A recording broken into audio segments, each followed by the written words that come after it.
오늘은 일본의 나라를 빼앗긴 경술국치 110주년입니다. 구한말 민족의 사상을 지배하려는 일본 불교의 침투와 병합 시도에 맞서 뜻있는 스님들이 임재종을 세우고 저항운동을 전개했는데요. 최준호 기자가 임재종 운동을 조명했습니다. 110년 전 오늘, 일본은 한일 병합조약을 강제로 체결하고 한국의 국권을 피탈했습니다. 당시 한국 불교의 유일한 종단이자 일본 불교의 지원을 받던 원종 대종정 이회광은 독단으로 일본의 조동종과 연합조약을 맺고 체맹결약문 7조를 작성했습니다. 그러나 한국 불교인 원종이 일본 조동종의 예속됨을 내포하는 결약문의 내용이 알려지자 국내 스님들 사이에서 반대 움직임이 나타났습니다.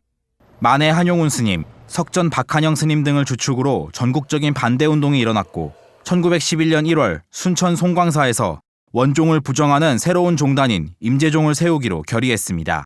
이제는 원종의 체맹을 파괴하기 위해서는 다른 종을 별도로 세워야만, 그래서 원종을 자멸케 하는 것이 첩경이라는 견지에서 전라도 지리산 일대 성녀들 중심으로 송광사에서 이제 성녀대회를 열게 되는 것이죠.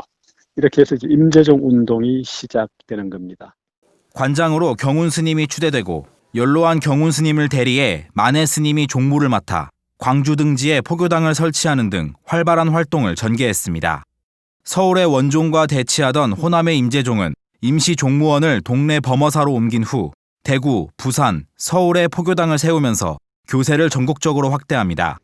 만해 스님은 서울에서 용성 스님과 만나 지금의 인사동에 임재종 중앙포교당을 열었고, 중앙포교당은 첫 개교식에서 입교자가 800여 명, 구경꾼이 1,300여 명이 몰리는 등 임재종에 대한 민중의 호응이 컸습니다. 살아있는 종교로서, 정신으로서의 어떤 그 구심은 역시 불교였지 않겠는가. 그런 맥락에서 이렇게 많은 사람들이 참석할 수 있지 않았는가. 자존심, 우리 전통 사상에 대한 자긍심이 애국심과 연결되면서 자연스럽게 발현된 것이 아닌가 하는 생각이 듭니다. 그러나 임재종의 교세 확장 운동은 오래 지속될 수 없었습니다. 조선총독부가 사찰령을 근거로 1912년 6월 원종과 임재종을 모두 철폐하고 한국불교를 조선불교 선교양종 30본산으로 통합하면서 임재종 운동은 1년 6개월 만에 좌절됐습니다. 용성 스님은 임재종 탄압의 부당함을 알리고 민족불교를 등진 원종 세력을 비판했으며 이후 1920년대 대각교 운동으로 한국불교의 정통성을 계속 지켜나가고자 했습니다. 비록 단명했지만 임재종 운동은 일제강점기 한국불교의 전통을 수호함과 동시에 개혁과 자주화 의지를 보여주는 시초였고 이후 불교계 독립운동가들의 사상적 구심점 역할이 될 수 있었습니다. BTN 뉴스 최준호입니다.